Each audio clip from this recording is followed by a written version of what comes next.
Hello, everybody. I'm your host, Zenitsu, and you're listening to the Digi Talks podcast, the show that covers various topics from news to meta developments and everything in between for the fine folks who love the Digimon trading card game. Just as a quick reminder, I do stream this live over on twitch.tv/Zenitsu. Usually, as of right now, it's on Tuesday nights at around 9 to 9:30 p.m. Pacific Standard, or not Pacific Standard, Eastern Standard Time, as well as being uploaded as a YouTube video under the channel of Zenitsu, on top of being on various podcasting platforms like Spotify for your viewing and listening pleasure.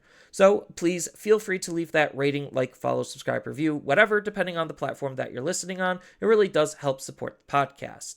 So today I am back with Jay Stewart, and we're going to be doing something a little bit different. I know bans and restrictions is usually going to be a super hot topic, especially with the current direction of where the meta is. And I figured it would be a fun experiment to just go into unbanning cards. I know usually that's more of a lighter subject when it comes to like other people's bans and restriction analyses, but we're going to be taking a look at the ban list more specifically and saying, based on the power level of the game, this reasonably could come off, and then kind of explaining why. So that's going to be the big bulk of what the main topic of the podcast is. But before we get into that, we do have the question of the week. So the big question of the week is, how do you feel about Bandai's, marketing plan? This is a little bit more of a broad question because in the pre-show, we were kind of talking about Digicon.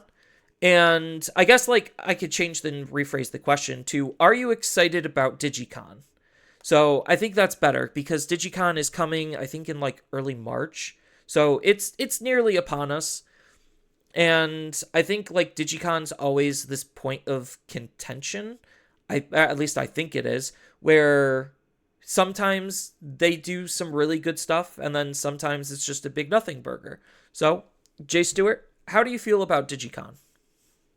Yeah, so for me, the first two Digicons and everything, I would stay up and watch, but the last one they did, I kind of just went to sleep because I have work in the mornings, I can't afford to stay up, and I wasn't kind of that satisfied with the last two, and I thought, well, they'll just upload it later. I'll go ahead and watch it, or I'll watch somebody who did a quick review of it because there is points in the Digicon where it's there's a live concert and everything. Nothing against the artists; they're good singers and everything. It's just I'm there for the news. I want to know what's the TCG news, what's the video game news. Give me that. That's what I've been craving. That's what I've been wanting. Especially when you have company like Pokemon that do the uh, Pokemon Day. I forget what that's called. We Yeah, literally they just said do what it they was. do Pokemon Directs, and then they have Pokemon Correct. Yeah. Day, which is just a direct but Like, more special. yeah. You have Nintendo Directs, Pokemon Directs, and that's when they just go Nintendo Directs. They just go nonstop. Here's video game news, announcement. They don't even give you a chance to recover. It's oh, I know we just announced a Mario new game and everything for y'all, but get this, we're ending our direct with a new Legend of Zelda Breath of the Wild game and everything. And you just go absolute crazy. I need just shut up and take my money. And it's nothing against the Digimon, because that second one we had the concept art of the O2 movie, and I got excited for that, but it's that's all you have. You just have the concept art. Tell me more. I'm starving for information, and Uh, it's yeah. No, I get and I get what you mean because there's this video on YouTube. I watched it a while back and I think it's hilarious, but it's true at the same time where it's Bandai doesn't know how to sell stuff. And so I guess before we continue with this the answering the question, if anyone wants to actually answer this, please feel free to answer it in the chat or the comments down below. So I'm curious to see and hear what your perspective of this is.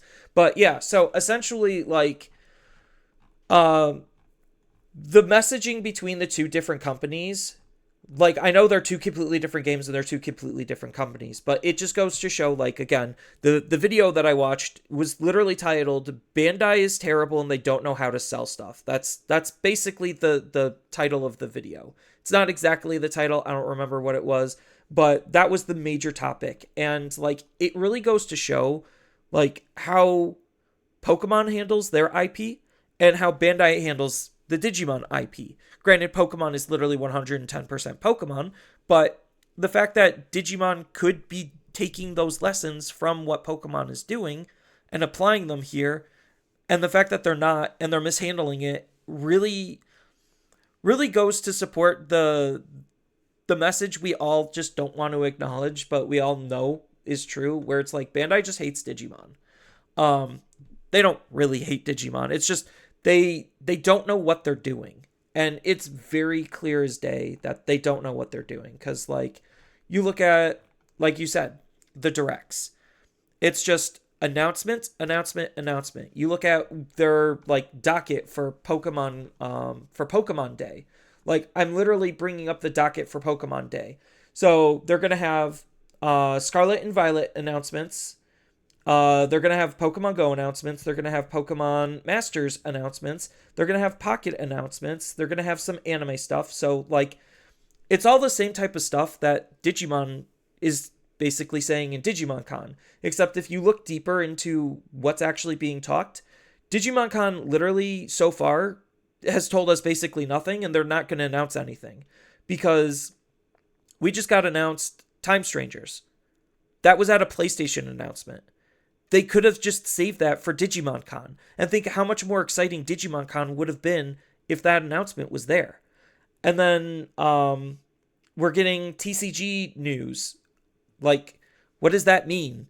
Like, is it just BT21 stuff, unification talk, ban and restriction list? It would be nice to know what they're actually going to say, but my best guess is they're just going to talk about unification BT21 and not actually talk about anything concrete or relevant.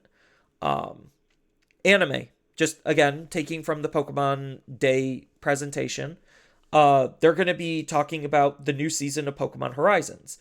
Well, yes, we're going to be getting movie stuff, but like you said last time, we literally just got concept art and said, yep, the movie's in development. And they stretched that statement to be, 15-20 minutes with like a pointless Q&A, or like trying to member bury us into like, oh, yeah, the Pokemon anime was so, or the Digimon anime was so great, and then just leave us hanging. Like, I don't know. I'm not super hyped for Digicon. And it doesn't sound like you're super hyped for Digicon either, because like you said, the last couple have just been nothing burgers. They've been terrible, and that's because Bandai doesn't know how to market Digimon. They don't know how to market their games and their properties. And like, yes, this is a super negative statement, but like, it's just so true because it doesn't have to be this way. We just want better, Bandai. Hashtag do better. Well, And yeah, if anyone's actually curious, I'll bring up like an image of like the Pokemon stuff. So pulling it up now. So like you look at the messaging, like you could go onto Facebook and look at what Digimon is going to be talking about, but like here's like what the Pokemon list announcements look like, and it just feels like they're going to be talking about more stuff for essentially the same type of presentation as Digimon Con, just more streamlined. And this would be the chance for Digimon to one-up Pokemon, but Bandai literally doesn't do anything with the IP, so there's not really that much to announce. yeah, because like even like the whole idea of what we mentioned earlier about Time Strange, it got announced on a PlayStation live stream. One, Bandai never announced it prior to that. They never made an official announcement, and I think it was like 24 hours after the PlayStation live stream is when they finally announced it themselves. It's like, it would have been so much better if it was on the actual Digimon. I forgot what the event's called, like the Digimon Day, Digicon. Yeah, Digicon.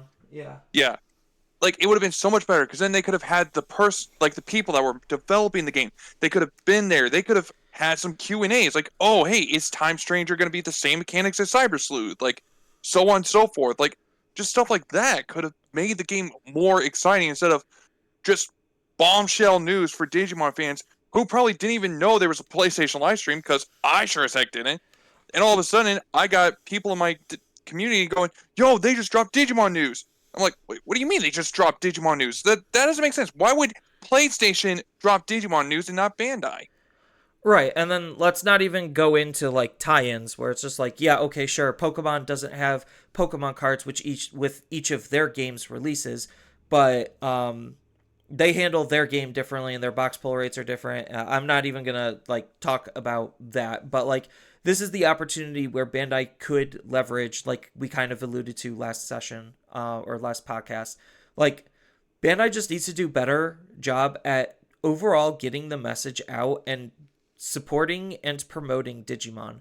And they're doing essentially the bare bones minimum. And like in the marketing world, that's not good enough. And that's why like a lot of Bandai experiment, I'm just going to label them as experiments. A lot of Bandai experiments fail is because they don't properly market and support what they're trying to sell and advertise to us. And Digimon Con is a step in the right direction, but for the past couple of years, like anyone like me or like Jay Stewart, where we have seen a couple of these already, we're already desensitized to it because of just how poorly they are at actual marketing, and just it baffles me. It just really baffles me. Um, I'll Well, catch the if you even highlights. Yeah, I'll catch the highlights on Digicon and see what barely like what little bits of news that actually come out from a hour presentation. yeah, because like, and what really makes me sad and upset about it is like Bandai doesn't. It Part of me feels like Bandai does not want to do more, because funny enough, like we talk about Pokemon and everything, but it sounds like I don't follow Pokemon that much, but it sounds like there are people that are craving. They want that mature monster taming game and everything. That's why people were going over to Pal World and everything. Like they were enjoying that game, but it's like Bandai, you had the more mature like the more monster tamer game.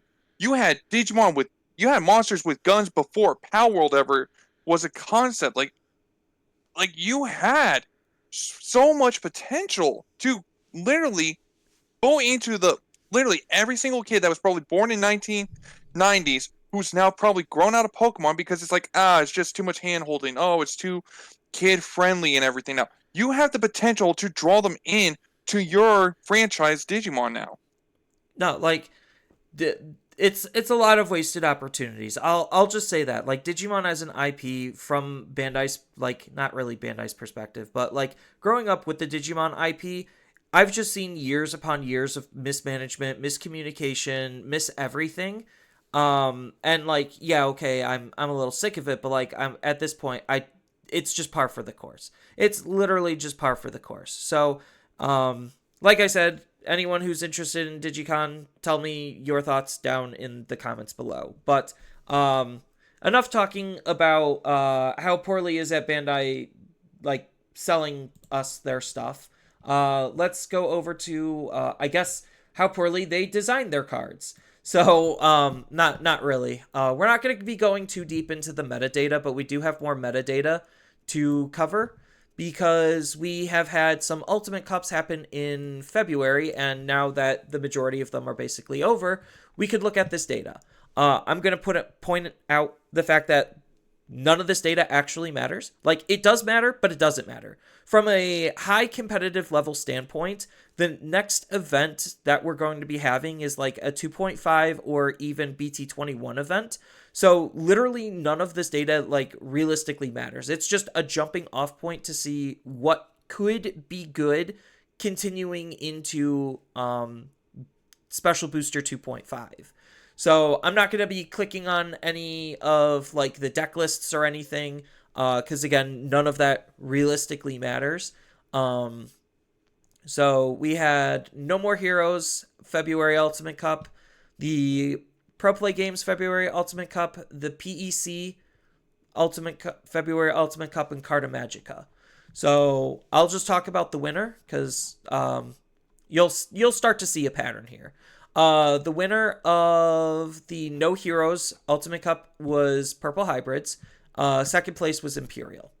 The majority of the event was dominated by Imperial and Purple Hybrids. No surprise there. Purple Hybrids has just been a very powerful deck as of late. Not really as of late, it's always been powerful. And Imperial is actually making a resurgence.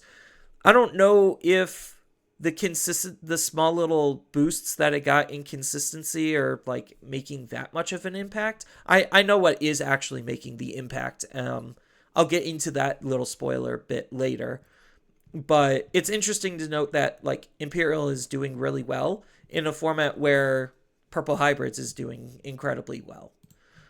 Because we could see based on the pro play games, this was a more dominated event where the top 8 decks was literally nothing but Purple Hybrids, Imperial, and Mirage. Like, granted, this is top 8 versus top 16, but like, I think there was a video that came out. I didn't really watch it because, again, this metadata really doesn't matter. It's just showing that I think in top 16, it was still 50% or more dominated by Purple Hybrids. And I think like it's showing that it's a highly problematic deck. Something about it is highly problematic. I know what is problematic, but steering clear of talking about that for right now. As far as what won the event, we have Purple Hybrids in first and Purple Hybrids in second. Shocker. Then when we go to the PEC event, this one was a little bit more widespread when it comes to the top 16 breakdown, but the majority of it was still kind of like, oh, here's Purple Hybrids, here's Gallant, here's like just the majority of it was decks that have been doing good. There were some really interesting decks. What was the size? But this was a smaller size event compared to some of the others. So it's easier for more roguish decks to rise to the top. But we had a little bit of newcomers and a little bit of old guard. As far as what won the event, this one's probably the biggest outlier event, where Paramidimon won the event and Numemon came in second. Yeah. Numemon, if anyone's actually curious, it's just an ace bait deck. It's let's get to a level 5 and hope they don't delete it, so that way we could just ace bait them and just Digivolve on their turn to disrupt the opponent. Pyramidimon is just an OTK deck. I think there's better OTK decks, but like it's interesting that this actually managed to put up some results finally, because it had some pretty bad showings in Japan. Then when it comes to the Carta Magica event, again, the pattern continues where it's just mostly Purple Hybrids and Imperial with a little bit of extra stuff on the side. As far as what won the event, it was Purple Hybrids and in second place was Imperial. So something about the dynamic between Purple Hybrids and Imperial is really warping the entirety of the format. And like this is the part where I say this doesn't really matter, because if we look at the Japanese data, which I'll pull up in just a second, here we go. We can see that their number 1 deck is Royal Knights, followed by their number 2 deck is Purple Virus Imperial. Number 3 was Dukemon, tied with number 4. Dukemon is Gallantmon. Tied with Fenri, Lucamon, Takami, Kizuchi as number 4. And then number 5, 6, 7, and 8 was Purple Hybrids, Blue Armors, which is Magnamon X. Plants and Fairies, which is just the Plant Fairy engine. It's not all the time using Bloom Lord. It'll sometimes swap to like other top ends, like Leopardmon and Leopardmon X, to be able to play out higher level bodies for basically next to nothing. And then, shocker, here's Blue-Green Imperial Jamon. Just because Blue-Green Imperial Jamon literally has the tools to handle everything in the entire game. And it's just a matter of if it sees its pieces and how the deck is built, rather than the deck is just objectively bad. Because it's not. So that's the top 8 for where Japan currently is. So based on the information that we have from this event, knowing that we're going to be caught up to Japan with 2.5, yeah, Imperial is here to stay. Hybrids is here to stay.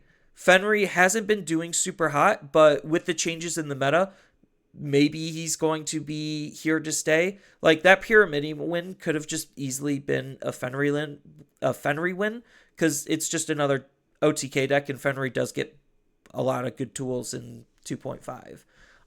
But the premier OTK deck is actually Imperial Dramon, the Virus Imperial Dramon. So that's funny.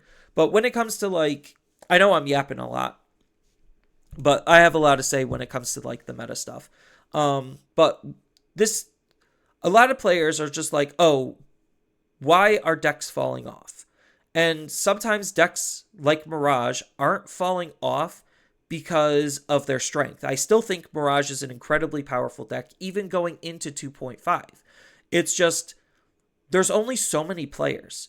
And a player, when they swap decks, means that they're not playing that previous deck. So let's just take me as an example. I was learning how to play purple hybrids. Well, what does that mean now that I'm not playing Mirage? Well, if I was playing Mirage, I would be boosting Mirage numbers up. But because I'm not, Mirage is looking to be worse when it's still probably just fine. Granted, it has had a little bit of harder times in matchups, but we're going to be entering this really weird format where we kind of are going to have to dance around Medieval Gallantmon.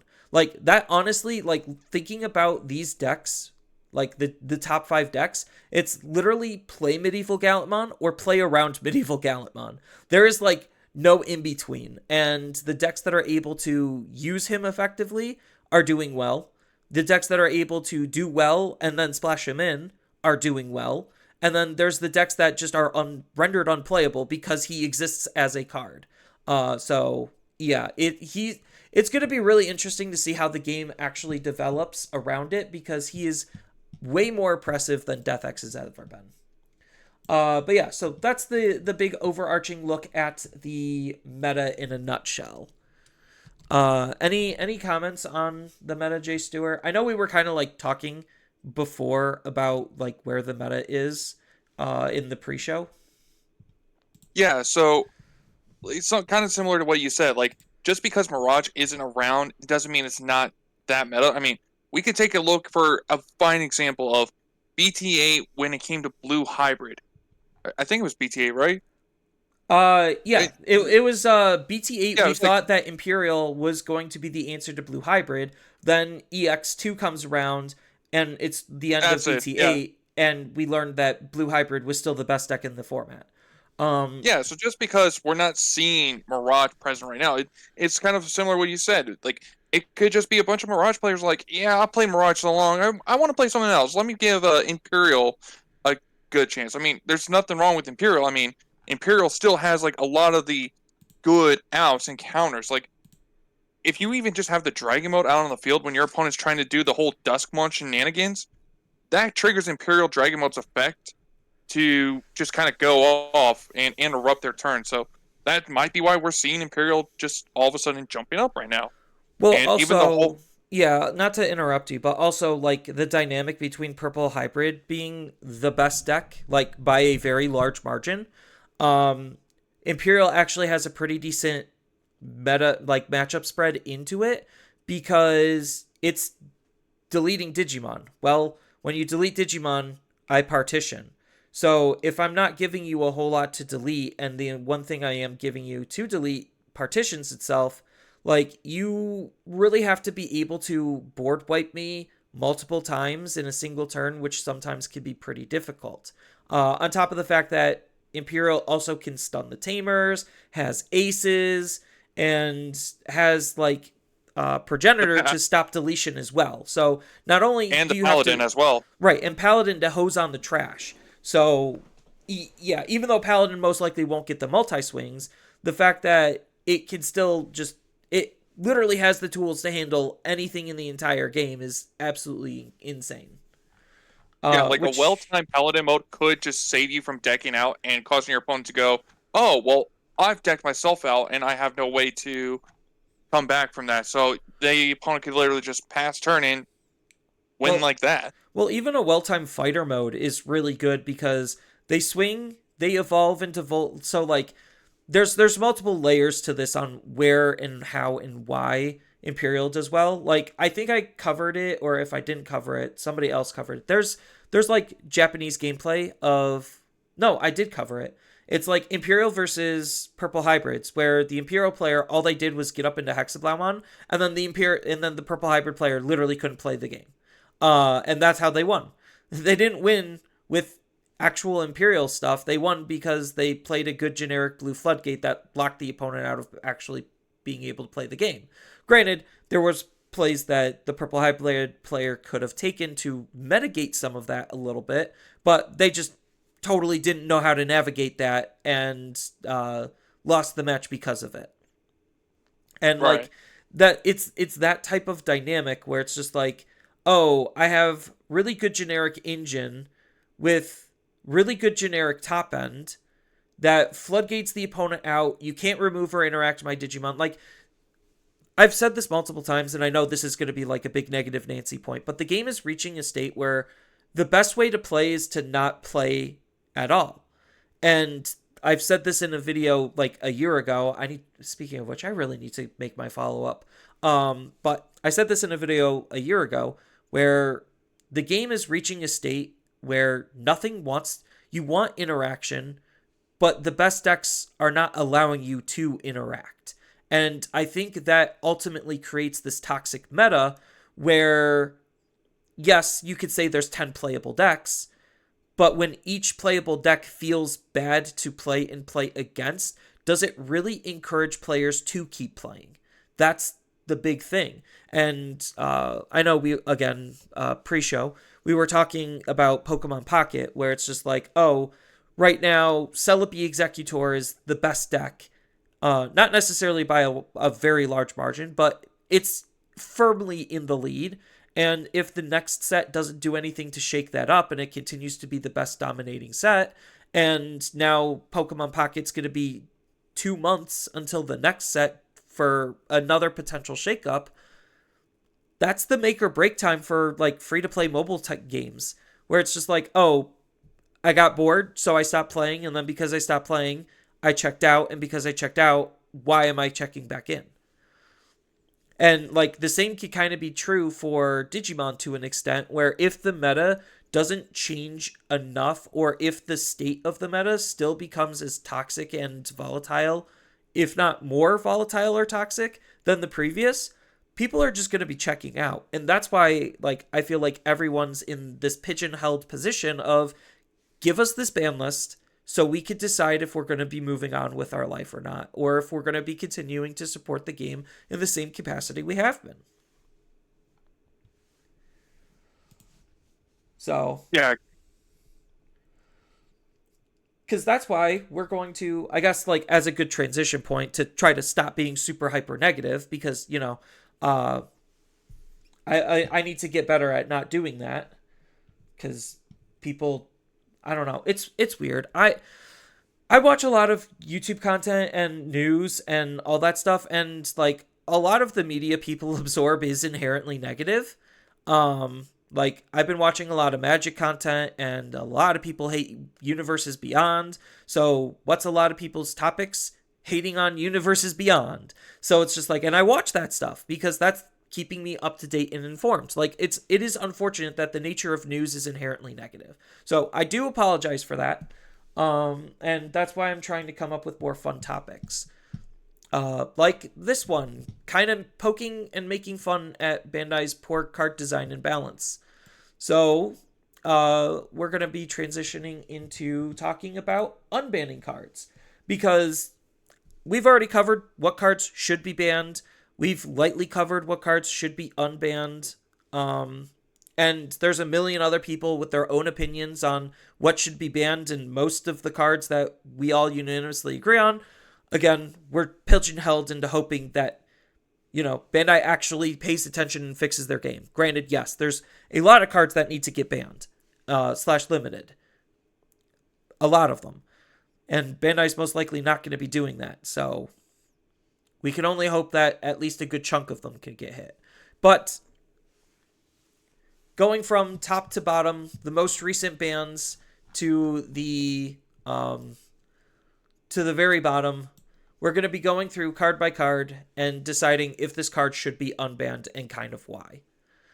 Because the game is at such a high state where if nothing matters and the game's over by like turn 3 or 4 anyway, like, are some of these cards actually that egregious and big offenders at this point in time?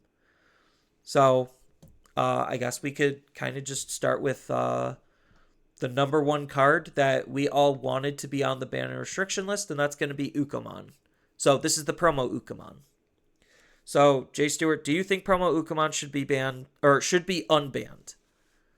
Personally, I don't think so, because we already seen like the fact that purple hybrid is still competitive meta. Imagine if they had two play sets of Ukos to even use.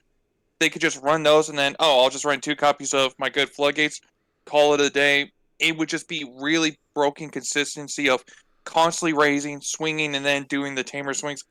Sorry, to me, promo Uko, that's got to stay. Yeah, it just opens the doors to be more aggressive for like basically nothing, because this is the Uko, mind you, that gains memory. So like any hybrid based deck is immediately going to want to use this. Any deck that has low costing level 4s is immediately going to want to use this.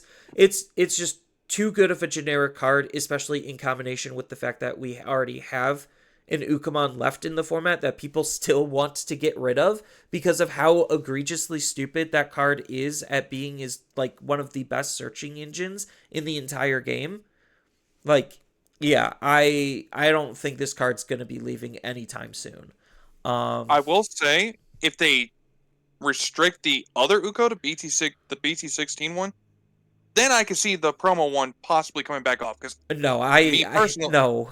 I think both of them are very poorly designed cards, abusing the raising area, which we already have limited ways to interact with.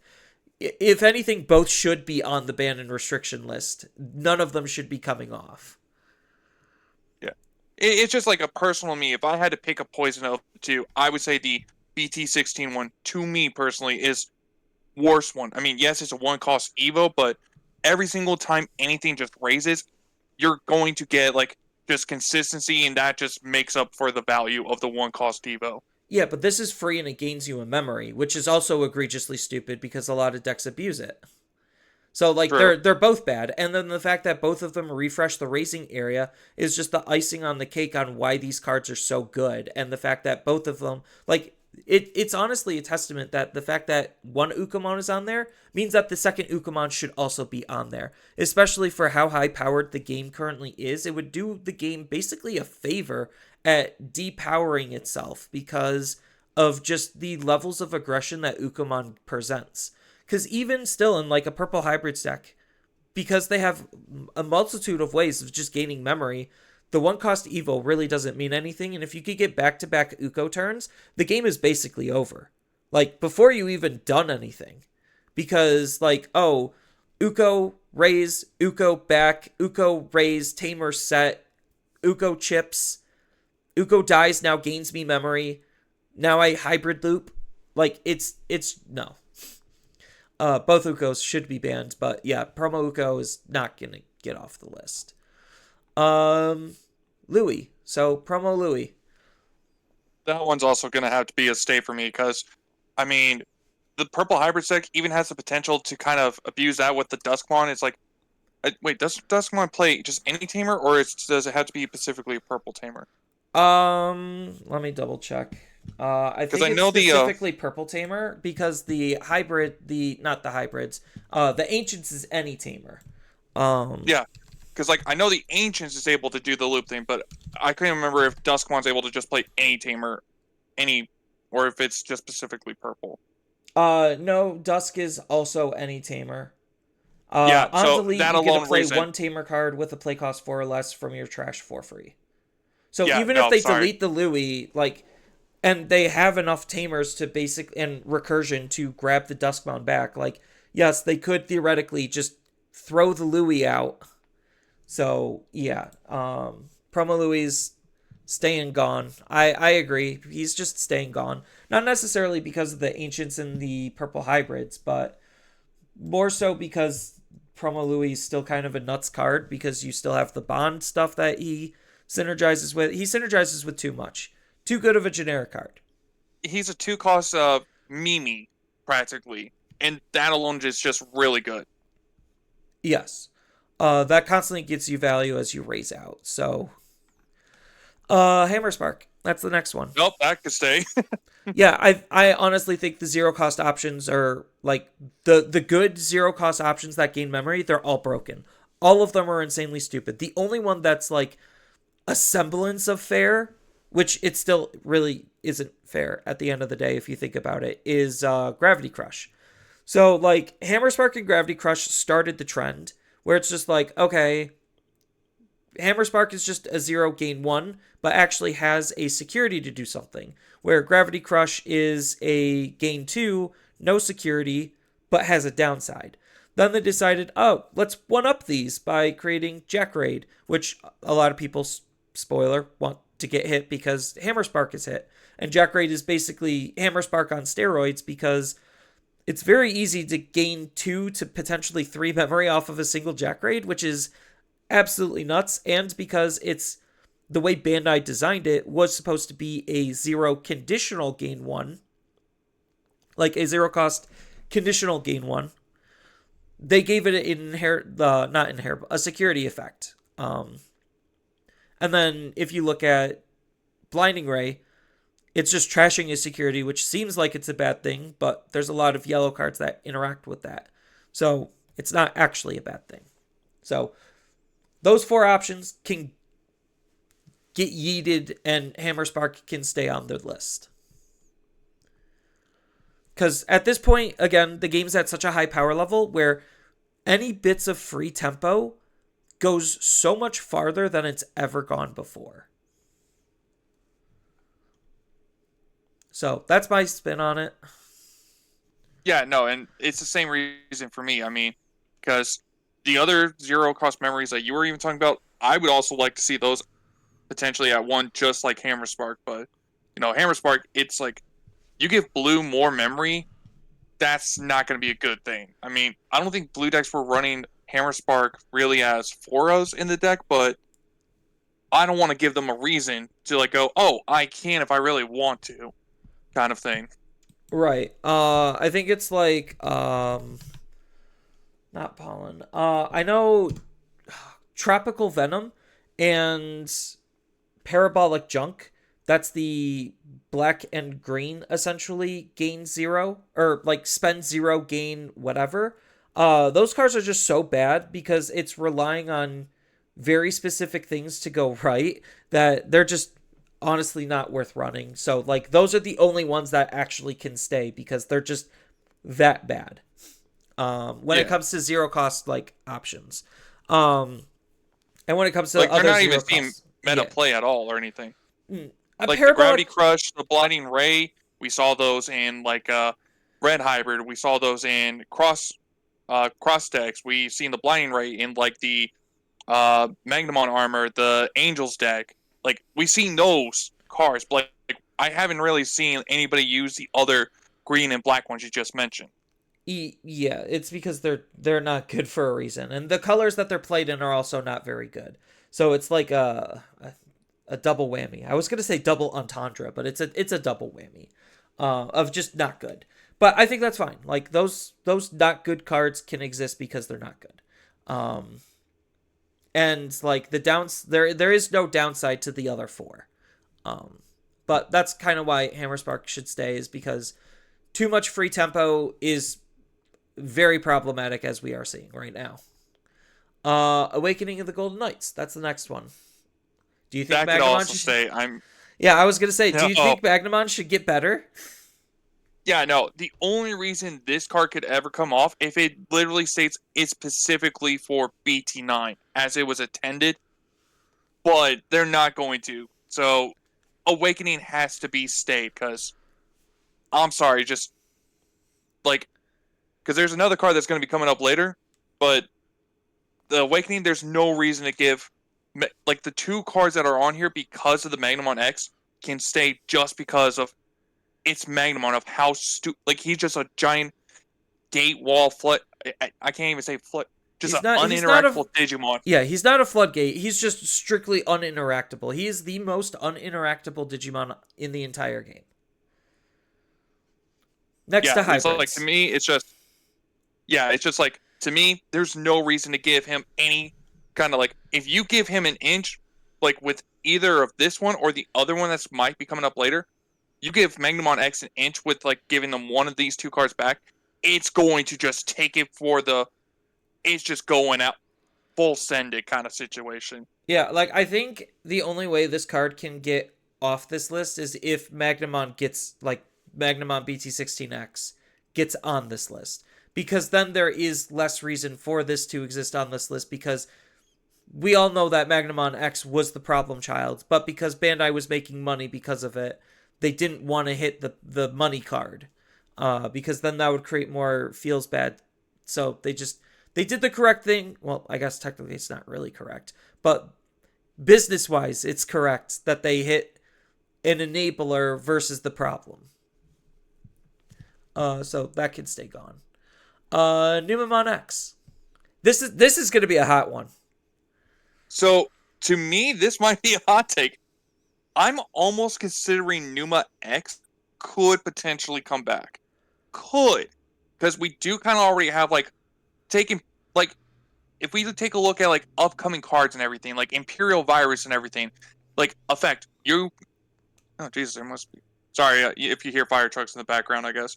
But apparently they're like you have like Imperial Virus and everything, where he has a floodgate effect of you cannot play Digimon by effects. I mean, that kind of shuts Numa X down immediately.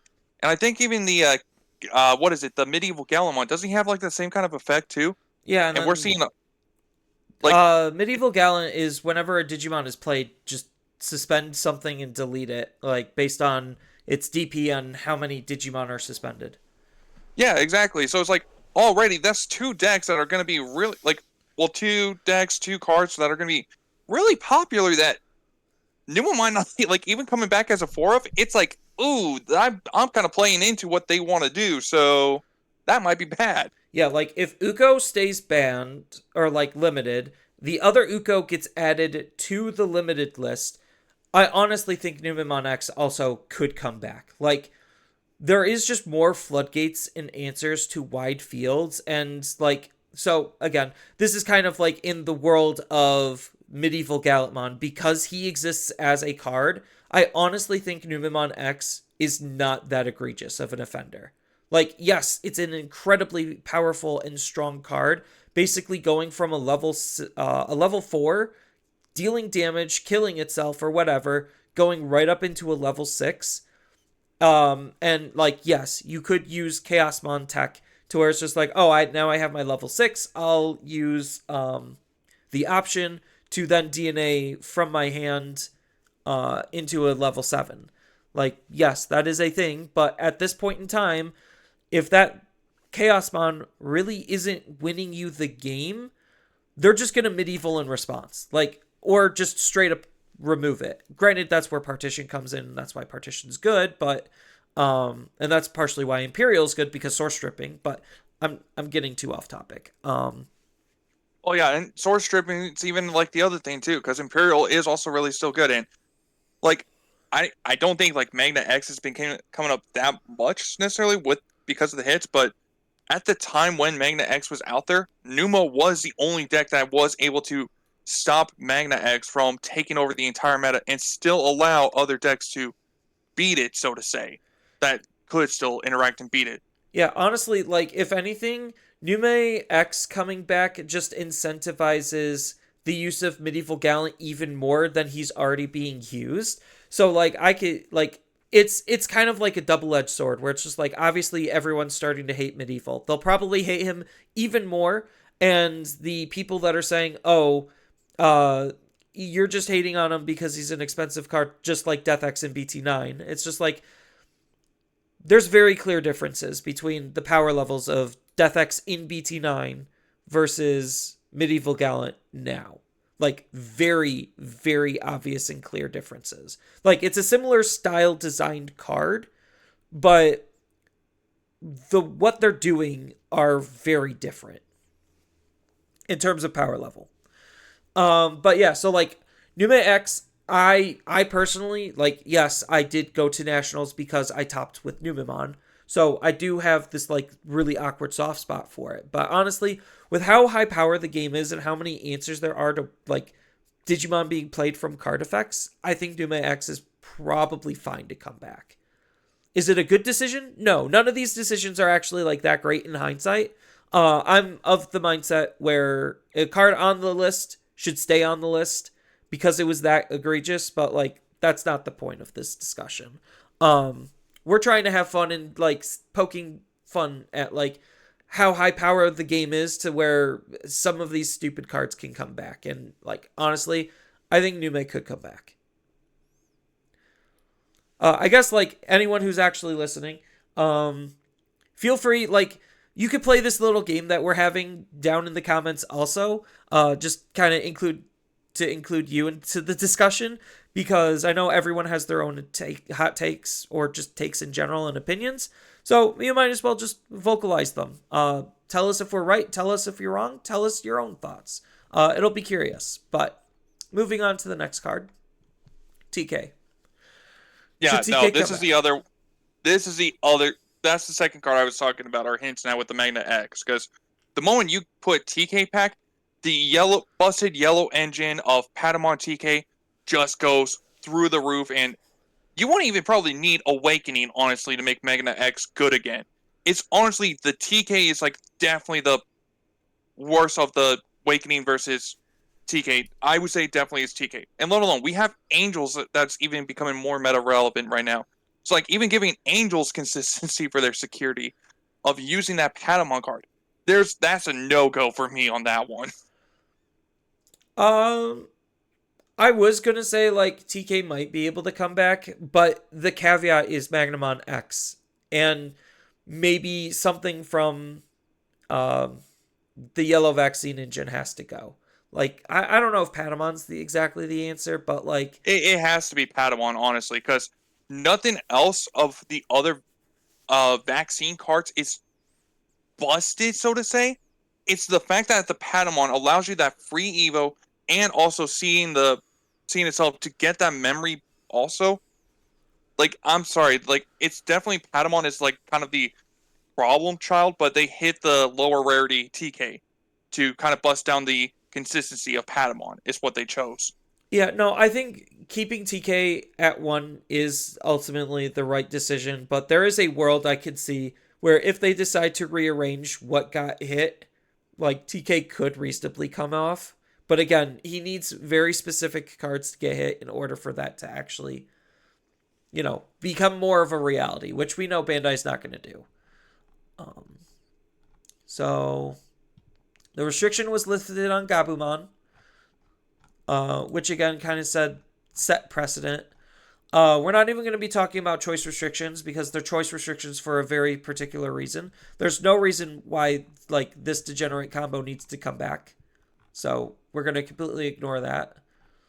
Bukamon. BT14 Bukamon.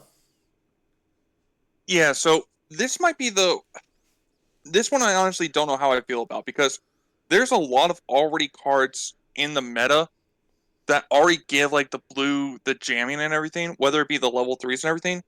But at the same time, if Buka comes back to 4, you have no reason to run those level 3s that give jamming and can instead put better things that don't have the jamming inheritable. Like more you don't floodgates. Need that. Yeah, exactly. So it's like the Buko is honestly kind of like a hard to say. It's like, and let alone like even if Buko comes back at 4, then I mean Uko could just end up using it and go, oh, okay, I'll hatch Buko, Evo to Uko, or I'll hatch Buko, Evo into Uko, then pass turn, raise. Oh, guess what? Now Uko has jamming, so I'm checking your security for free because you didn't get anything out on the field in time. Kind of thing. So it's just, to me, it's like, really don't know if I like the idea of that. So, again, a lot of these are just caveats, at least in my perspective. I honestly think Bukamon could come back again because if the opponent just OTKs out of raising, like who cares? Like I die anyway. Buko didn't really do anything, unless you're a blue OTK deck, which there's only like one or two. But I honestly think like if Ukamon, the BT16 gets limited, Bukamon can 100% come back. Like yes, you could start swinging with floodgates or rookies or whatever, but the majority of the time you're not going to be wanting to do that unless you're like a hybrid style deck or something, not necessarily digivolving on top of your rookies or whatever. Because if you swing with your rookies, you're leaving them vulnerable, especially if they're floodgates. Then you definitely don't want to leave those vulnerable. And you want to make the opponent actually have to work to delete them. So, like, if Ukamon goes away, I think the Bukamon can come back. Because, like, also, we have a couple of other utility eggs based on the deck that you're running that you would probably want to use instead. Like, the BT7 Bukamon, I think for how Mirage is playing, even if this Bukamon came back, I would still just immediately want to use the BT7 Bukamon because it synergizes with Hankun. So, like, Yeah, like there's not really much of a Mir- reason why I wouldn't do that, and that allows Bukamon to actually come back for the decks that would need it. yeah, because like Mirage, for example, it has like the Galgamon Nightclaw that has jamming inheritable. It's like, why would I run Buko and have like double jamming when I could do something else, like you said? Exactly. It's just like certain decks that have like certain blue decks, a lot of blue decks at this point just have built-in jamming, which devalues the Bukamon.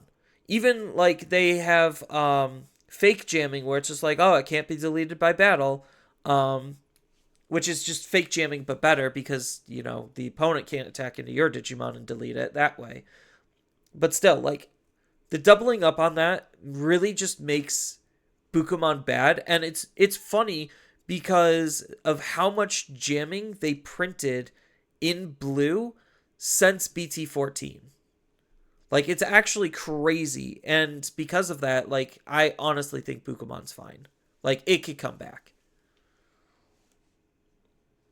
Cause actually, hold on, I want to bring up the database real quick. Um, let's let's go jamming. I wish I might have to ask for this, but as a feature for Digimon Card.app, like search by inheritable effects. So if we look at jamming, I'll bring it up real quick. It's like I know we have the Biomon from EX4 or 5, something like that, as one. I think there's also a Crabmon that has jamming as well. Yeah, so ever since BT14, we had Betamon from BT15, Seadramon from BT15, uh, Gaugamon from BT15. These are all cards with inheritable jamming. You had Cicramon from BT17. You have the Takuya, or not the Takuya, the Koji from BT17 for hybrids. You have Penguinmon. You have Korikakumon, even though Korikaku and Penguin are probably more hybrid based. You have Swimmon from BT19. You have Jaquemon from BT19. These are all cards with inheritable jamming, not native jamming, inheritable jamming. Keep that in mind. You had Gekomon from EX7. You had EX6 Biomon. EX6 Juquemon again. EX8 Crabmon. Like there's EX8 Seadramon. There's a lot of Digimon with the inheritable of jamming. So like any blue deck is already going to be wanting to run some of those cards. Again, just depends on the blue deck. Either that they'll have it or they'll natively gain it because like there's the conditional ones like the BT12 XVmon. And then there's temporary stuff like Lanamon from BT12, even though Lanamon's pretty much fallen out of favor. Well, even the other thing too is like they just have natural jamming. The Buko, it has a very specific.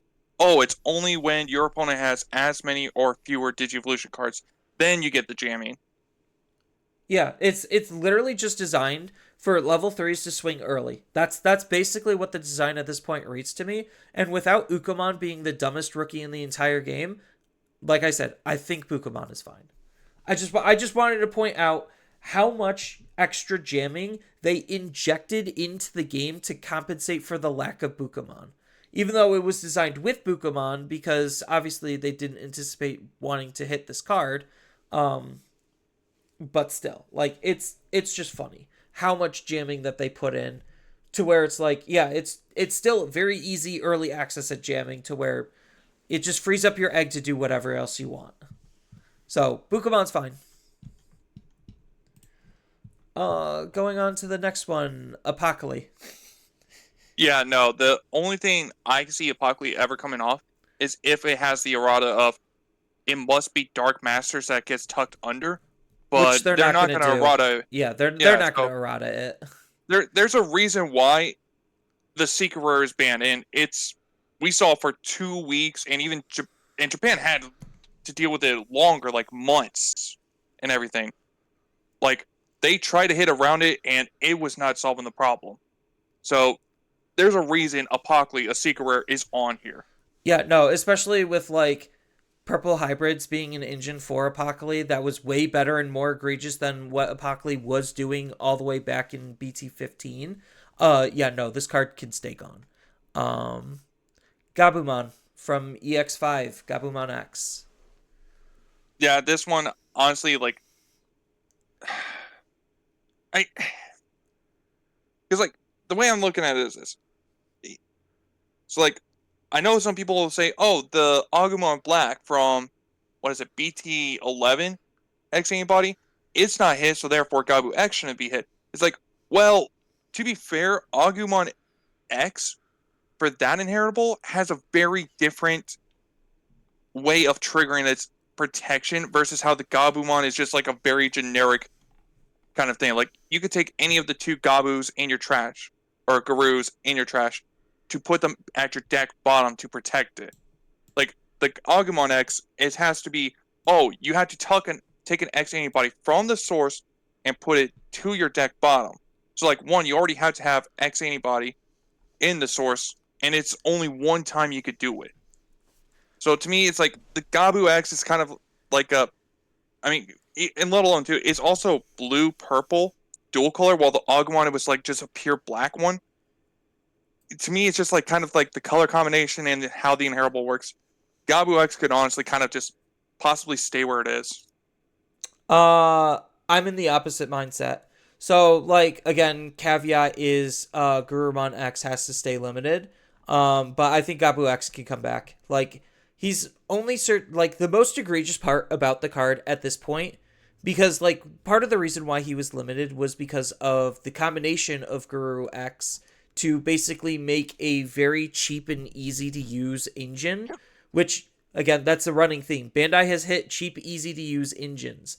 I don't know why they're not hitting more of them, but again, digress.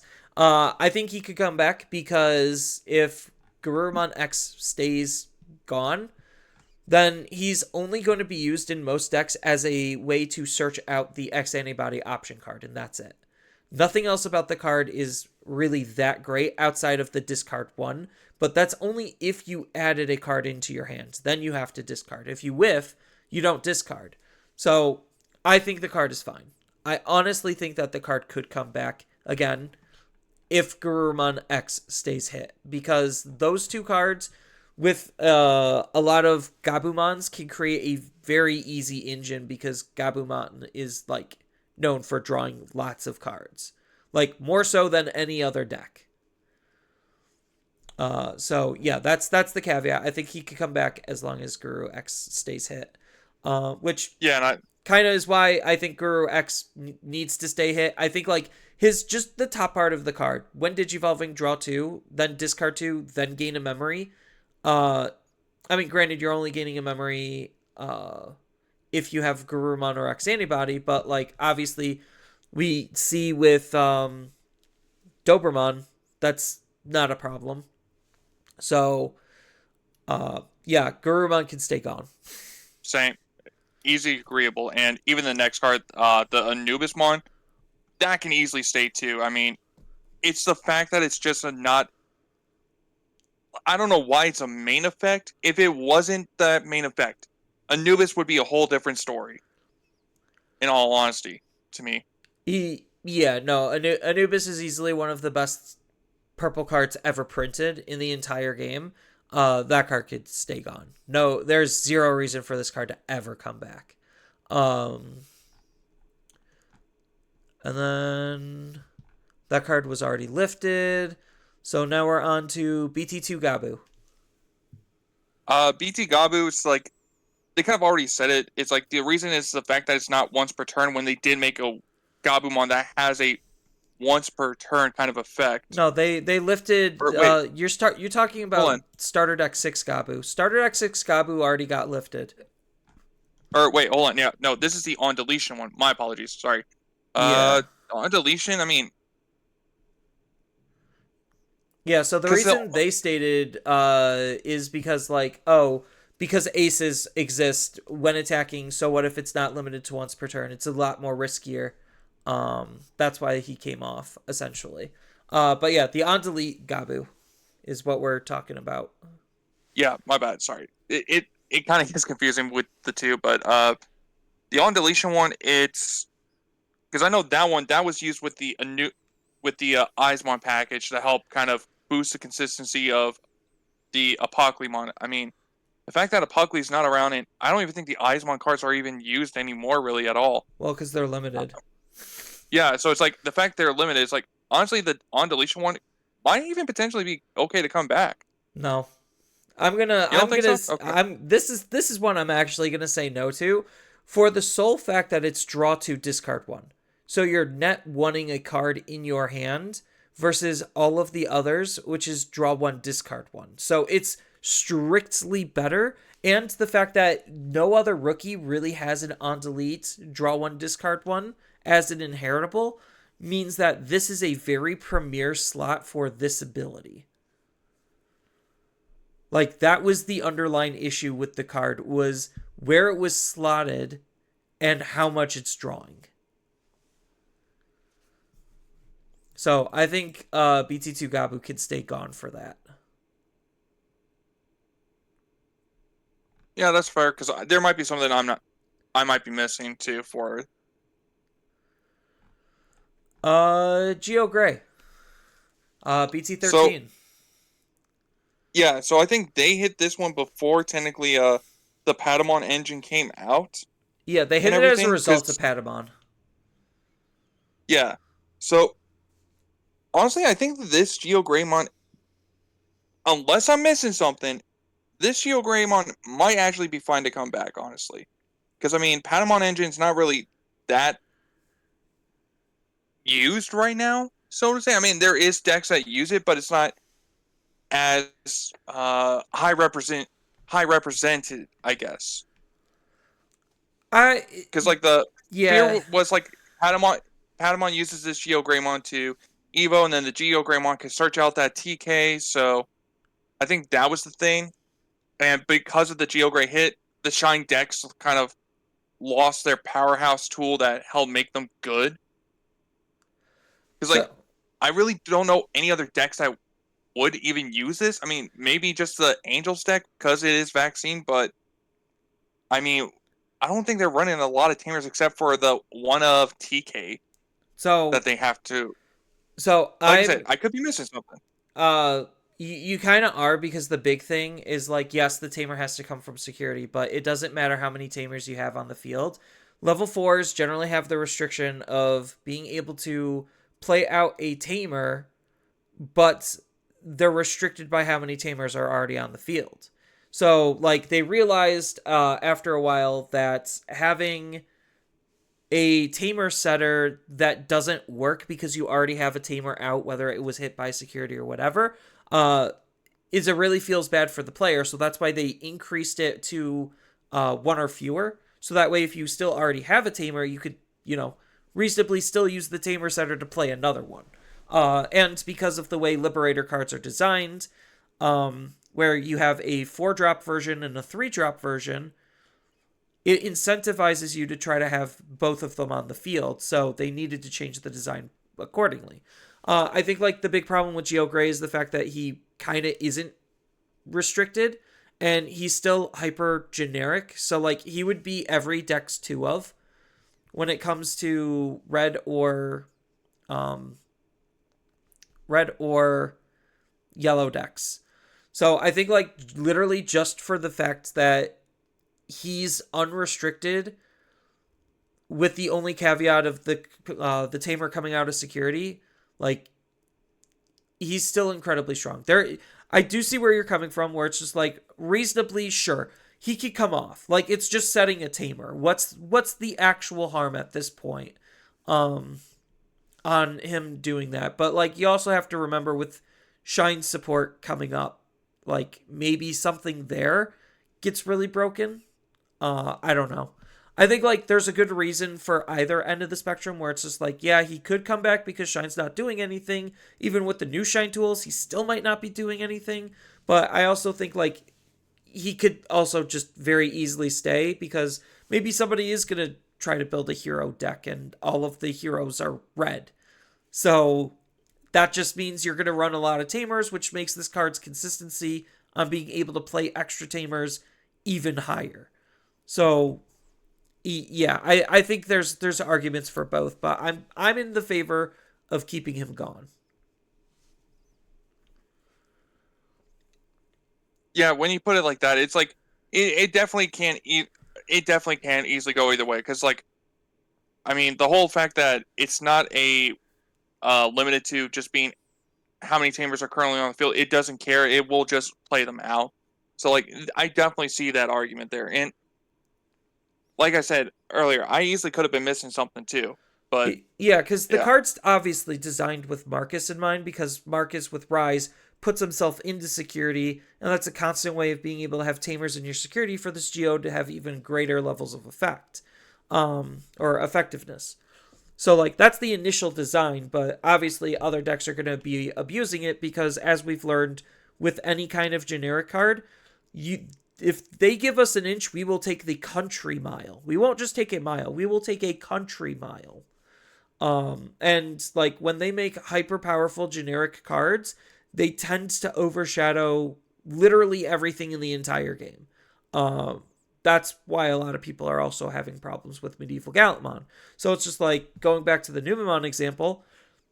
I would 100% run Medieval Gallantmon in a Numemon deck. In fact, the Numemon that topped was running Medieval Gallantmon. Like, yeah. But that's a different card. That's just correlating to why generic cards are incredibly dangerous in Digimon. Which Geogreymon from BT13 is a very good generic card. 3 Evo cost be damned. Which brings us to EX4 Mach. So this one, I'm going to say, if Mirage got hit, then there's no reason why this should stay on the ban list kind of situation. Really? I find that to be a very hot topic because, like, this card falls into the same camp that I was just soapboxing on Geogreymon. Hyper easy to use generic card. Like, this just paired up with any level 6 blue Digimon just allows you to punch twice, no matter what. You know what? Actually, I might actually have to take that back if I think about it. Actually, if I really have to think about that. I'm like, yeah, it's the opponent having 8 or more cards in their hand. Yeah, the opponent because of the simple fact that if this comes back, Mirage gets hit, then you just use the whole Mirage engine lower end at that point, and then you could use Hexablow, you could use any other good blue card. Yeah, never mind. I'm sorry, that was a bad take. That was a bad take on my end. That Mirage Mech Algamon can definitely stay. Yeah, like so. My bad. Sorry. No, like the initial I can understand an initial impression on wanting him to come back because like yes, if you have decks like Fenrir Lugamon that are still able to exist unchecked, unrestricted, and OTK as early as turn 2, like At that point, the damage level's so high, like, who actually cares? So, like, this is for the favor of unrestricting him. Obviously, yes, it is a bad idea at the end of the day, but if you're looking at, like, oh, Bandai is actively printing and supporting faster and stronger OTK decks, then who cares if this is just another OTK based card? And you could make that same argument, like scrolling down, not to get too ahead of ourselves, you can make that same exact argument for unbanning promo Weregurumon and unbanning promo Kawagamon, or Grand Kawagamon, is because, like, yes, they are all OTK enablers, but at this point, when there's a ton of decks that could OTK, who cares? Like, who honestly cares? Like, if the game's over by turn 3 anyway, and I just have all, like, so this is the problem with Hankun. Like, Hankun is basically the new Mak Gao, except arguably better. Because he splits out a body, gets the on-play effect from the body he split out, and then you could eat the same body if you're able to keep turn, which you're blue, you should reasonably be able to keep turn. And then Hankun just allows you to multi-attack. Just as easy as Mak Gao, if not easier, because it doesn't require anything from the opponent. So, like, honestly, Mak Gao, under that logic, could come back. But yes, ultimately, if the idea is to remove OTKs, he needs to stay gone. And Hankun needs to be added. So, that, yeah. Personally, because I don't want as many OTKs as we have in the format, like, we just need to slow down the format, essentially. But yeah, he should be gone. But if Bandai just says, screw it, we're okay with making OTKs a thing and promoting and supporting turn 2 or 3 OTKs, fine, fuck it, he could come back. That's my take on it. Yeah. Eismon scatter mode. I feel like it's kind of the same argument as the Gabumon on deletion. The fact that you're getting one extra card, I mean, even like with, we're seeing how purple having a big trash with like purple hybrid is like kind of a problem. I mean, the Eismon scatter mode kind of is like, yeah, I kind of do the same thing, not as good, but slower, but still good. I mean, Yeah, no, I to think me, because of trainings also, like, he kind of needs to stay gone. Because promote a rookie, get the rookies, start of main effects, Evo into Eismon scatter mode for essentially 0 because of the training card. Like, he's just going to make decks way too consistent for purple, and they really don't need that.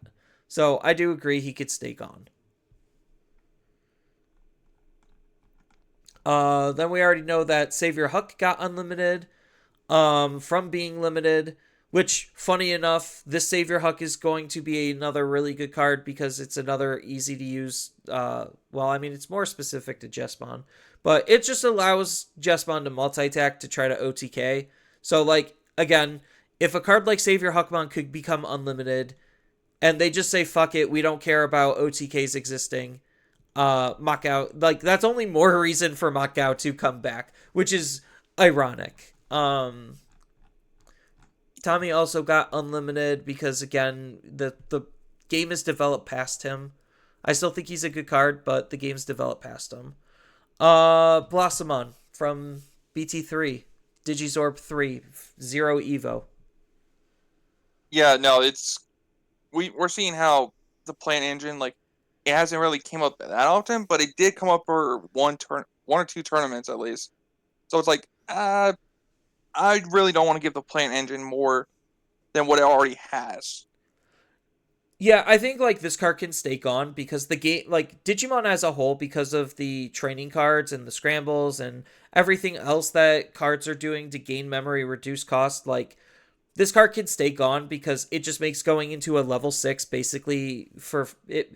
It makes the level 6 essentially free. Like, because you're saving on the level 5, you already saved on the level 4. So, like, the idea would be, like, with the training cards, move out a rookie, Evo for 0 into a level 4. Evo for 0 into a level 5, and then the only thing you're actually paying for is your level 6. Like, I think that's incredibly poor. So, Blossomon and by extension, Argamon can stay gone. Like, can stay limited. Yeah, because originally before we were recording, I was thinking Argamon might be fine because it's not a plant trait, so it kind of hurts the consistency. But the logic of the training just now, when I think about it, it's like, oh yeah, no, that's got to stay gone. Yeah, I mean, the plant engine is abusing Grand Galemon because, like, it's not a plant traded card, but it mechanically fits on theme with what the deck is trying to do, giving it the protection that it very surely lacks. And like, yes, it does suck to bottom deck that card off of the search, but and it does also suck bottom decking Argamon, but that's just the price you're paying for running hyperly good generic cards that don't fit inside of an archetype. Well, an outside archetype, I should say. So yeah, Blossomon and Argamon can stay gone because paying nothing to Evo into a level 6 is incredibly stupid. Like it's almost arguably worse than OTK decks in that regard. Because especially with how high power the game is. Like imagine, oh, I'm going to Digivolve into Medieval Gallant as early as turn 2. Because I traininged in Raising and moved out. Like, Yeah, no. especially when we have like Tyrant Kabuterimon, Hercules Kabuterimon, that like, oh, when I'm suspended, I'm also unaffected. So it's like you might not even be using the insect engine anymore. You might be just switching to plant engine at that point if Blossomon or Arcamon comes back. Yeah, I think these cards can stay gone. EX2 Impmon. That it has to say. I mean, the fact if Impmon comes back, then it's just gonna get thrown in with the purple hybrid Dusk deck at that point. Yeah, it's just hyper accelerating your mills, and like purple realistically doesn't need that because it's already stupidly good. Plus, I mean, we are getting like a little bit more support too for the Beelzebub deck, so I mean, Yeah, kind even of though Japan has proven that the rest of BT19 that we're getting literally doesn't mean anything, maybe except for like cross, like the two cross decks. Like Blue Flare hasn't been doing super hot, but cross could do something. It at least could. But yeah, Beelzebub hasn't really put up that great of results, but it really doesn't need this card. It just no. And then we kind of already touched on promo wear, but I want to hear your thoughts on like promo wear and promo Grand Quag, because like I'm in the mindset where if they just say fuck it, let OTKs be a thing because we're only making more and the state of the game is so high powered that like who cares? Like that's only if Bandai is actually in that type of a mindset. Granted. But what are your thoughts on promo wear? Like outside of my soapbox on it.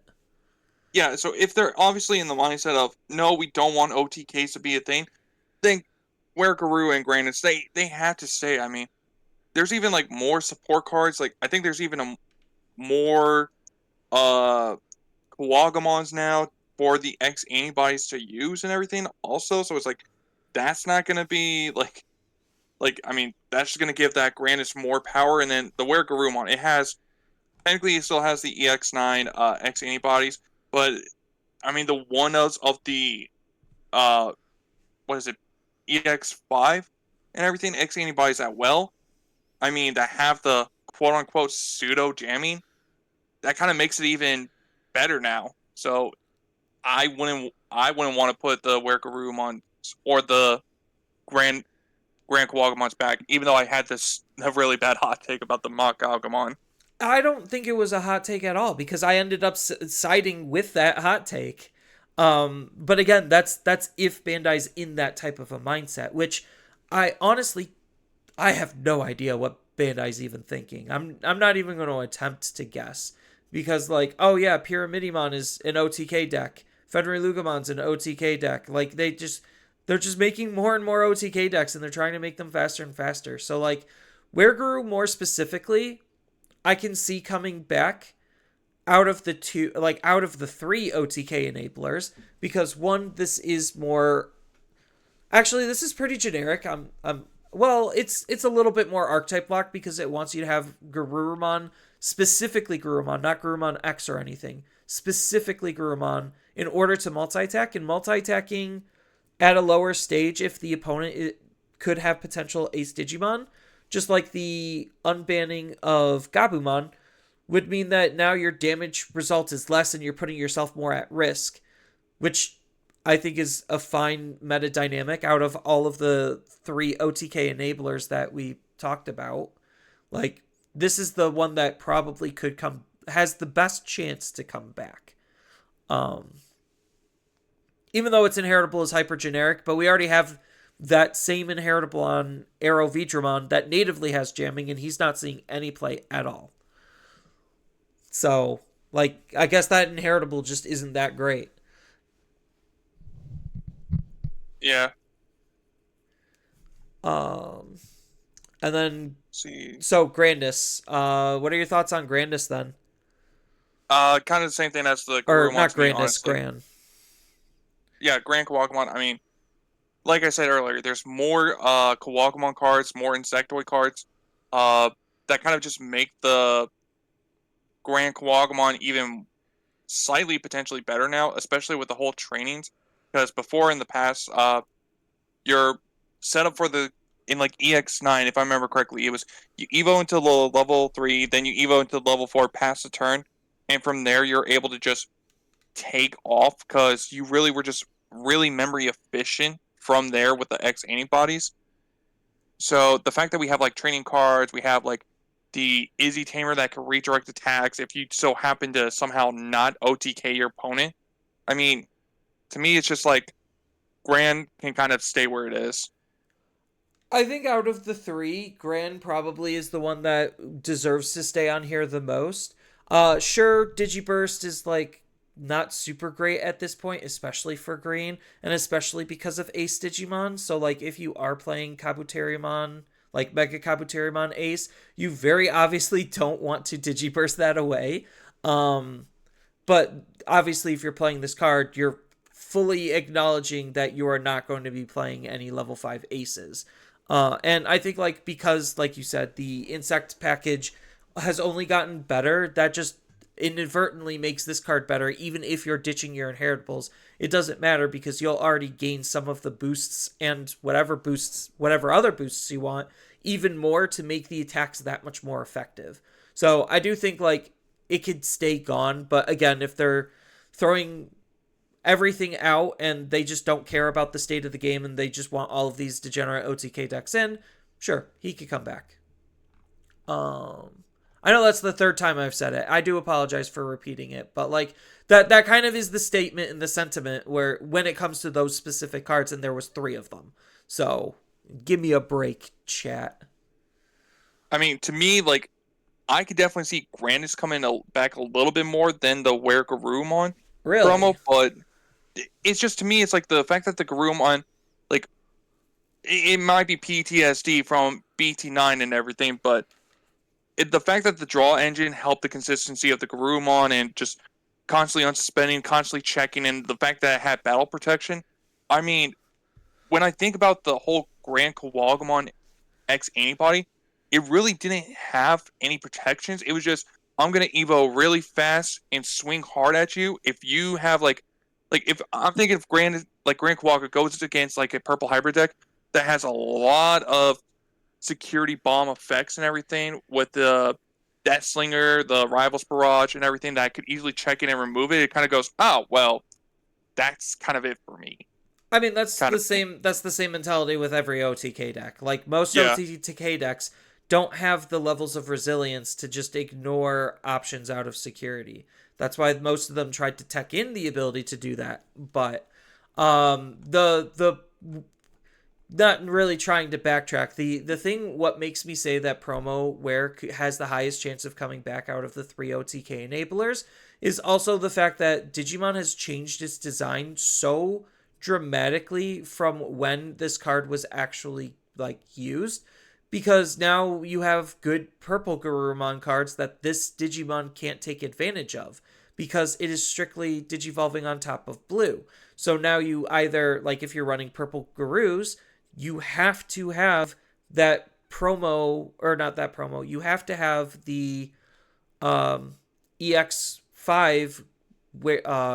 Guru X as that bridge because there's currently no two color Garurumon for the colors he's playing in outside of that one card. So like it it makes deck building more restrictive and limiting you to want to be more blue focused as a result. And that's like I guess that's a good thing and a bad thing, depending on how you look at it. But that's partially why I think like this promo could very easily come back compared to some of the others, like just as an additional factor. Now this is the hottest topic, because this is one I already know a lot of people in the community are totally okay with it coming back. And based on the current state of the game, I would probably say fuck it. Yeah, sure. They can have BT11 Greymon X Antibody back. Because we're already evoing into our level 5s for 1 or nothing. So what does it matter that this card has bad protection that a lot of decks are playing around or could play around? And if it makes if it makes Black War Greymon actually viable again, because there's less blue decks to be able to check source stripping to get rid of the protection. Like again, you have a card like Magnamon X Antibody. Like who actually cares at this point about like if I can't interact with your Digimon, because half the best Digimon you can't interact with anyway. So like I think like because of how dumb the game is, this card can come back. Yeah, because I know like the fear of this card was the BT12 raid Metal Greymon and everything, making it a 1 cost and everything. But I don't even think BT12 Metal Greymon is even good anymore. Like you don't want to have your level 5 swing with raid, especially with aces now. Right, and then you get a card like Reapermon where it's just like cool. Evolve mid swing, sure. De-evo. Get wrecked, yeah, Goober. And even like the new like because I think we've seen the reveal for Metal Greymon from the starter deck of that Hero of Light, and even the Metal Greymon from BT21. They have nothing to do with like this EX or the Greymon from BT9, or I'm sorry, not BT9, BT11. So it's just kind of like there's not really like the only good Metal Greymon that would go well with this is the one from BTA, and you would still be paying 2 to Evo on top of. And I know some people might even say who are still against it is like, oh, but you have cards like Protoform and everything. It's like this deck doesn't want to use Protoform. It had BT9 X Antibody in mind with this because you don't want to take the Protoform and tuck it deck bottom. You want to keep it in your source so you could get resources back and recover. It's definitely a very interesting one because yes, this card was designed not with Protoform in mind, and Protoform does have some slight anti-synergy with it. I'd have to double check on like the rulings exactly if you could like pay for the protection and then still put Protoform in security. I'm pretty sure you can't, but like I said, I'd have to double check the rulings.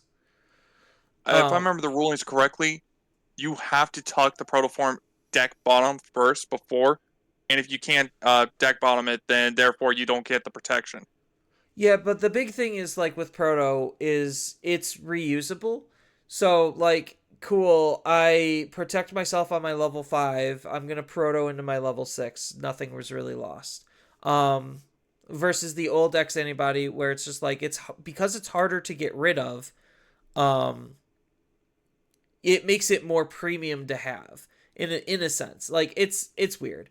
But essentially like yeah, if Bandai is wanting to support the current direction of the power level of the game, yes, I think Greymon from BT11 could very easily come back and have zero impact on the game or minimal impact because like Like maybe it coming back might actually be a good thing because then maybe we have something to counter purple hybrids a little bit better.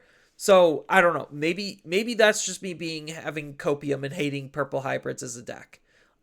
Even though I built it because it seemed like based on the current direction of Bandai's bans and restrictions, that deck would have the most resilience to a ban and restriction list unless they literally hit Duskmon itself. Like if they hit Matt, the deck can survive. If they hit Jack Raid, the deck can still survive and still be absolutely broken. If they hit both of them, the deck can still survive. And those are the only cards in contention for purple hybrids being stupid. So like maybe Greymon coming back because of an unbanning of this card would help keep purple hybrids better in check. I would be all for it. Like Especially since there is a lot more source stripping now too and everything, with like the Imperial deck as a fine example. So it's like you could source strip away the Greymon X protection, worst case scenario. yeah, and because like we're now in other colors outside of purple being able to play tamers out of our grave. Like who cares if Greymon or like Black War Greymon's removing our tamers? Like we could just replay them anyway. Yes, it's a struggle for anything outside of purple, but still, like I think for a better meta dynamic to keep certain deck styles in check, this card can easily come back. Sure. Um, this one's an easy one. Calling. It could stay. Yep, just gone. Keep it away. Keep it away from our game. This card was so incredibly poorly designed. Yeah, because like I know when we were making that deck list idea for the Imperial Virus, we were actually debating if calling actually might be a go or stay. But to me, it's just like it's the fact that you don't even have to have anything on your field to trigger it to get consistency in your hand back. That to me is just like it could definitely just stay off because of that one thing. For me, at exactly. least. Yeah, exactly. And like because it's in purple, one of options are no longer one of options because Matt is a card that exists. Technically, even Lilithmon, like the BT3 Lilithmon, call back to that card. That pulls options out of the trash also. So like, yeah, your one ofs are no longer one ofs in purple, and that's what makes purple kind of insane. Um, Unless you're using off tech like off color one ofs. Sunrise Buster. Um, I feel like it could definitely stay because I mean it's going to be like the second card that also comes up a little bit later too, probably. But like the fact that Cross Heart's getting more support, I feel like it's not seen like Sunrise Buster hasn't seen a lot of play, but I don't see any reason to give Cross Heart any more consistency or power back. It's not even Is just my kind of thing. Crossheart. It's not even Crossheart. I do agree that Sunrise Buster should stay, but that's because of poor future proofing for the card. So because there's a lot more dual color tamers, it's even easier to use this card than it's ever been. And then also we see a lot of restriction on what's getting played tamer wise in terms of like specific play costs. So like the fact that Sunrise Buster with BT 12 or no, not BT 12, BT 13 Marcus just as the base example. Um Basically it's the same cost as playing the Marcus except now you get to minus 9k or it's like a minus 6k on base and then if you actually have an additional tamer then then it's like the easiest 9k for you playing a tamer out. Like it's a very strong card, especially like with the fact that colors mean less now because of all of the different dual colors and the splashes that we're doing because of cards like Medieval Gallantmon. Like it's just so much easier to use this card, and the fact that there's very little restrictions to it makes it absolutely insane. So Sunrise can stay gone. And yes, I do agree that calling is very annoying. Like stupid card.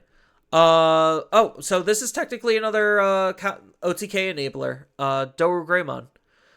As much as Uh I would love to say it, it can't, but it has to stay on the ban list. Like because there's already people talking about like how they could possibly, like, technically speaking, this Toro Gray is not good at all with the new Chronicles deck, and it kind of defeats the purpose of what the Daruga deck wants to do because it wants to be able to be deleted. But at the same time, I understand it kind of can't come off the ban list because then what's stopping old BT9 Alphamon from being good and using some of the newer cards? And for that exact logic, I think it should come off the ban list because I've already stated multiple times my support for all of the other OTK enablers to come off. Yes, this does have temporary protections, but who cares? Because the game's already in that high of a power level where you just can't interact anyway. So, yeah, I'm like... Well, have the turns have tabled. So, I was not expecting that answer from you at all. I mean, so, like, Rapidmon, as an example, on play when digivolving, gain protection from deletion and bounce. Like, we have a lot of cards like that Rapidmon where you just gain some extra protections for literally nothing just for digivolving into the card. And, like, again, this is the giant caveat where if Bandai just says, fuck it, we don't care about OTKs anymore, then yes, this card can 100% come back. I do think, like, overall, OTKs, again, are a ginormous mistake, and it's a black eye on the game, especially if you have more OTK decks. That just means that you've created toxic degeneracy, and are actively supporting it.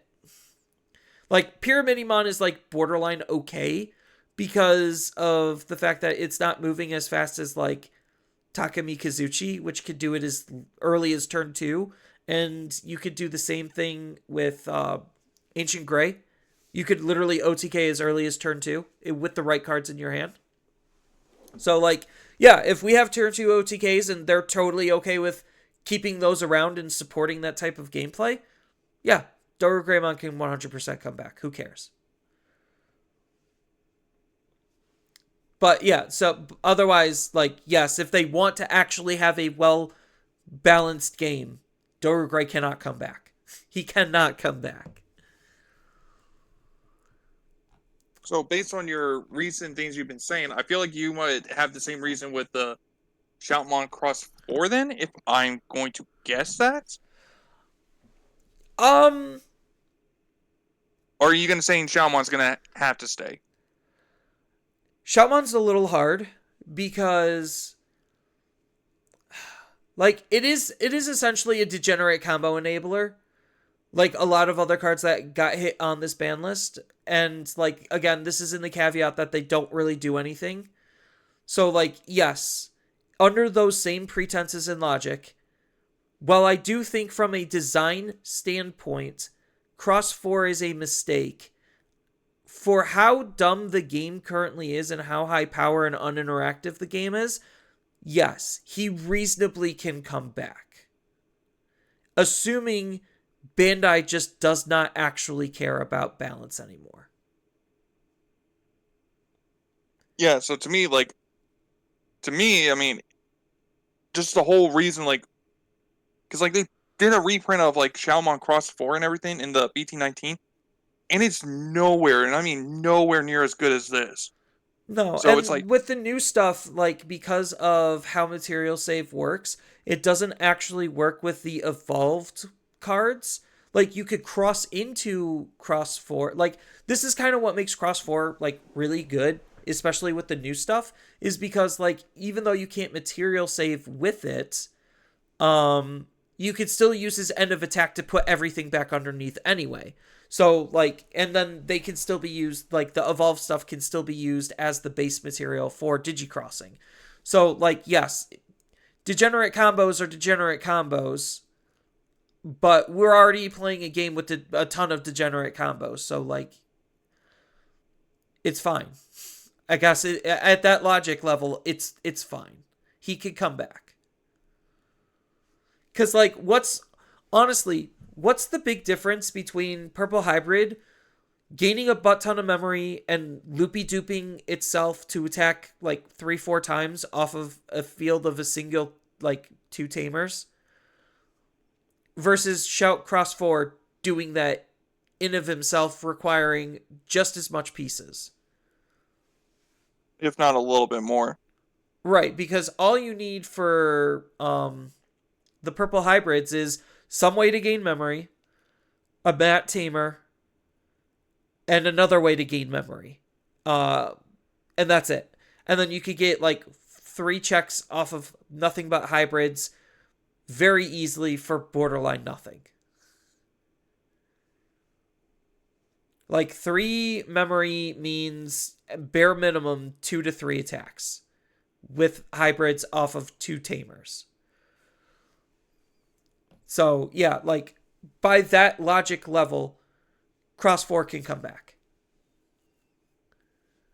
But at the same time, if they want to keep the deck, if they want to make the deck or meta or game to be less OTK, then it has to stay.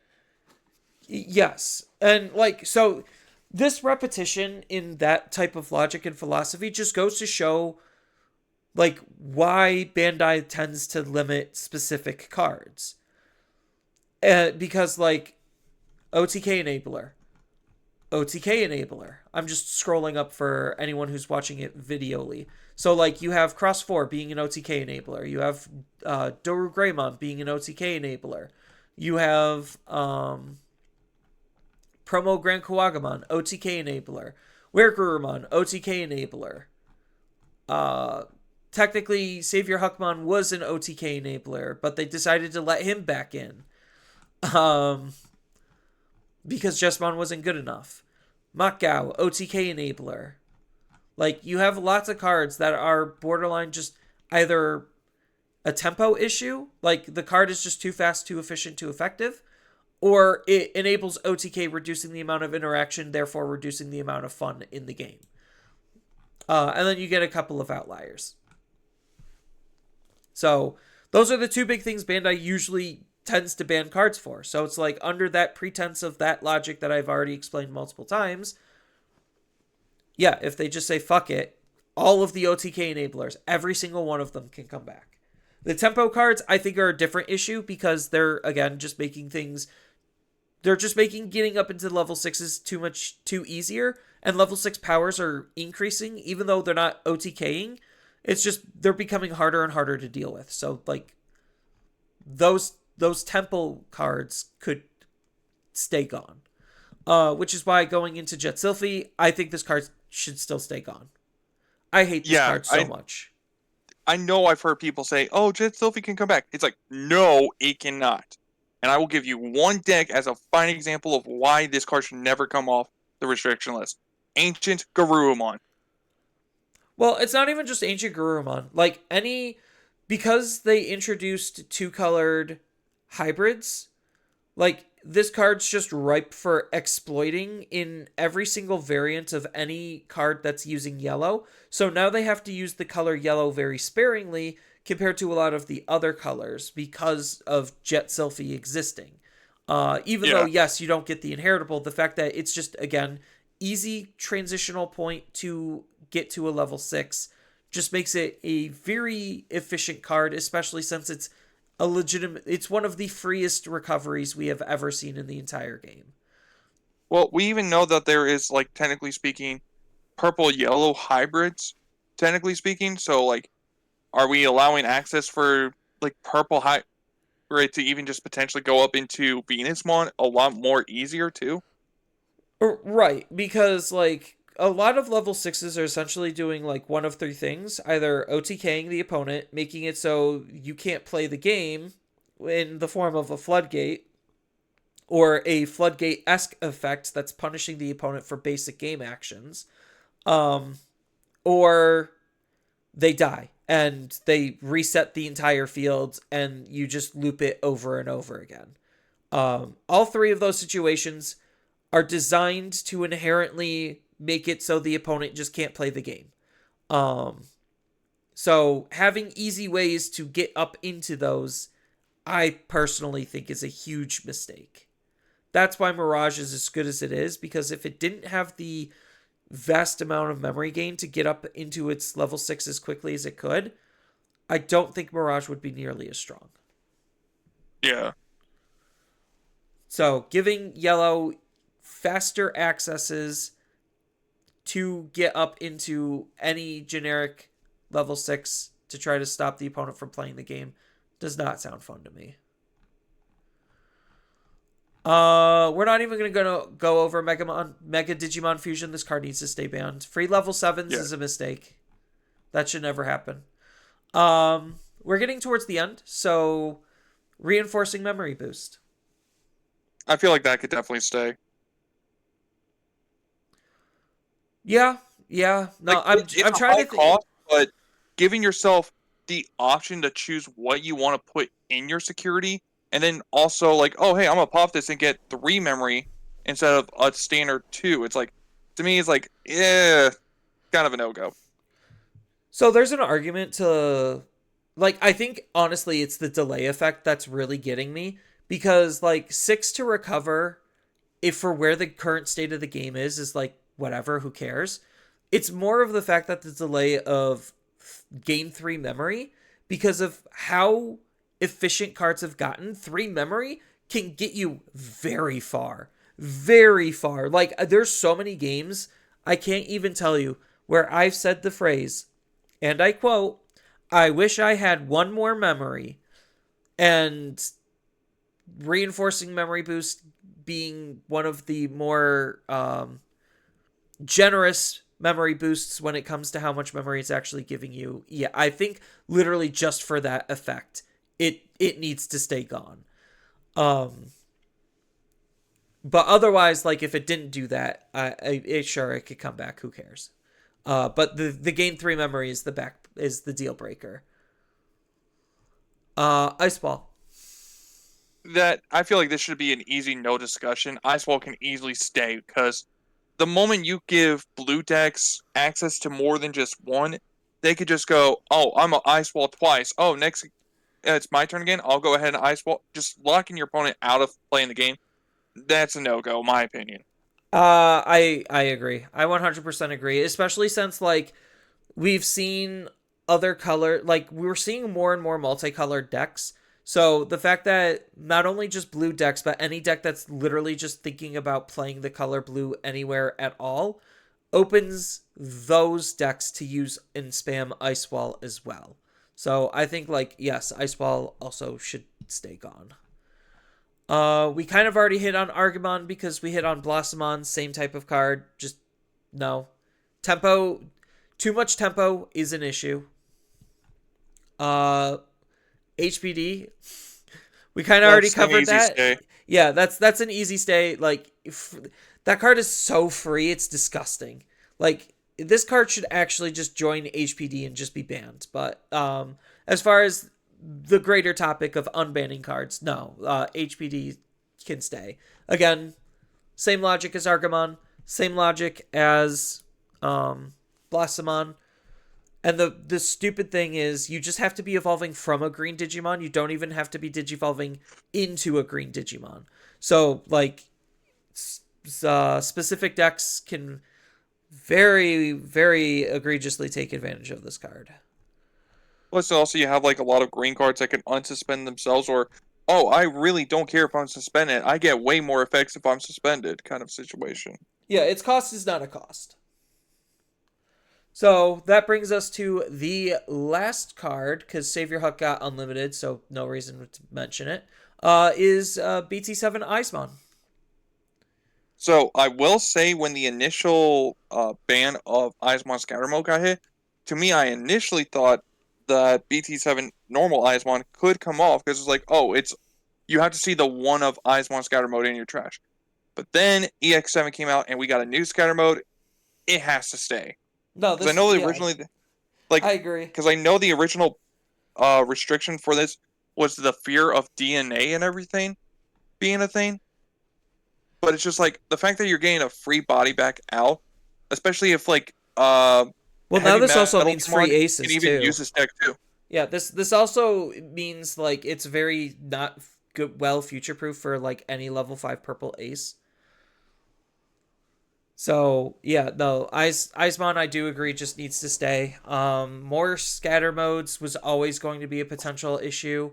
Because, like, if we had a full 8 scatter modes, This card could very easily hit Velgermon numbers on a level 4, which is, whew, that's a spicy meatball.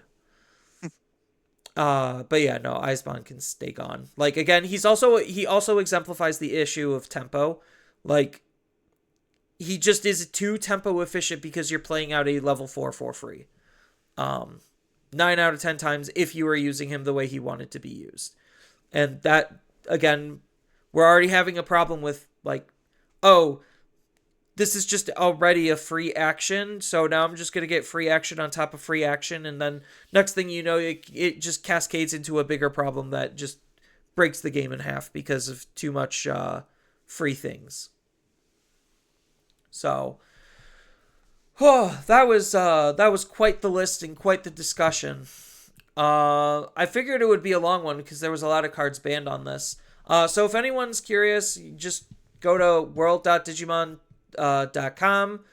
Under rules, that's where you could find the restricted card list to be able to look at this list for yourself, and you could read why these cards are banned and limited according to Bandai. I know we kind of just did gross summary of them and arguments for a good portion of them actually coming off. But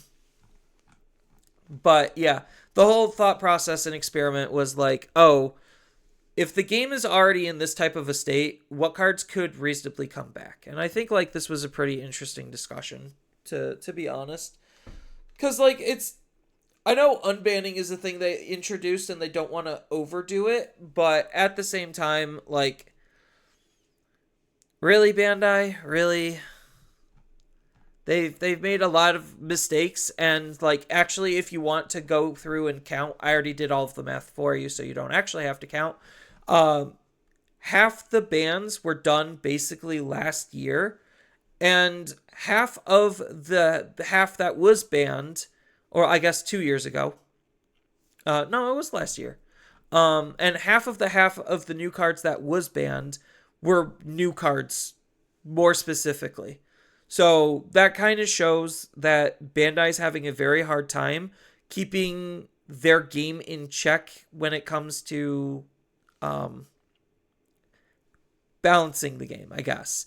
Creating mechanics that don't just break the game in half, and having good balance and good game and cart design. So that was essentially the goal of this experiment, was like, oh, because the game is in this state, probably it's okay to let a lot of these cards back in if they just don't want to actually do anything. That's the big caveat, the giant asterisk. If they don't want to do anything. So, that was a doozy. Yeah, because I know there was like a lot of cards we easily just looked at and went, yeah, no, that it has to stay. I mean, that alone should just tell you how powerful they really are. Yeah.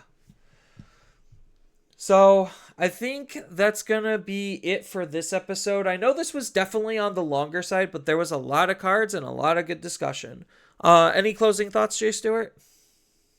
I mean, honestly, the only thing that I gotta close off with is I'm honestly kind of surprised you were trying to vouch for Toro Greymon, because I would have thought, I think anybody, if they see my icon, they might have thought I would have been the one to say that.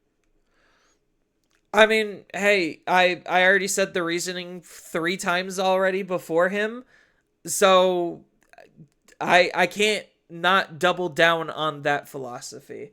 But yeah, I do think that Bandai does treat some of their other games a little bit better than Digimon, especially when it comes to their overall design.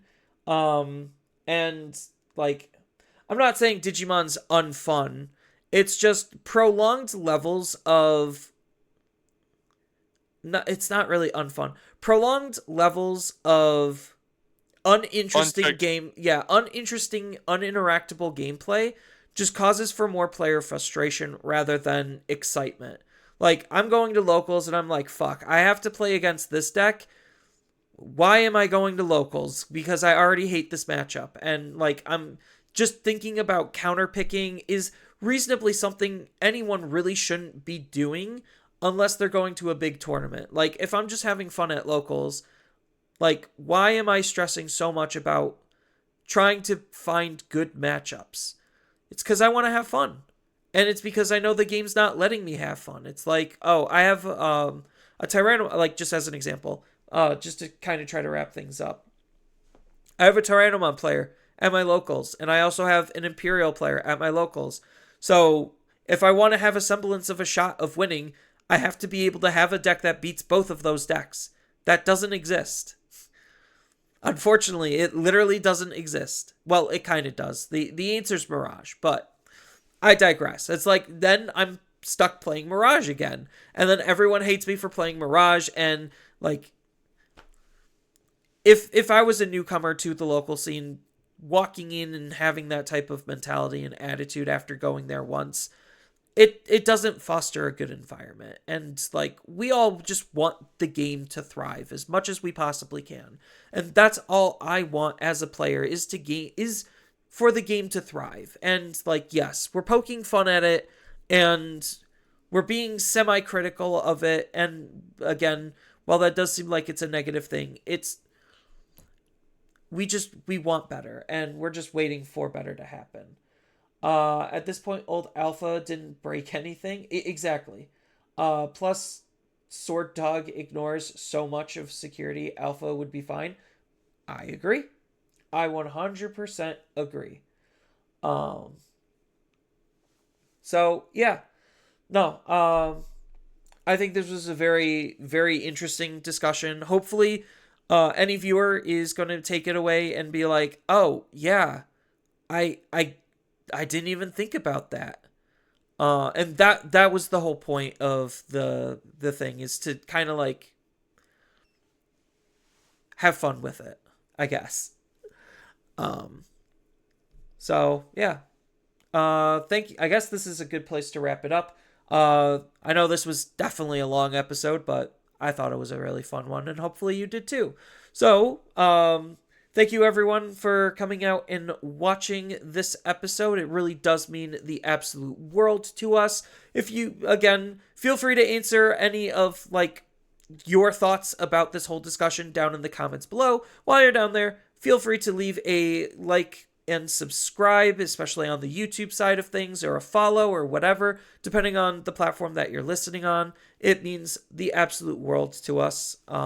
We do read your comments, and we do try to engage. So, with that, I hope to see everyone in the next episode. Later.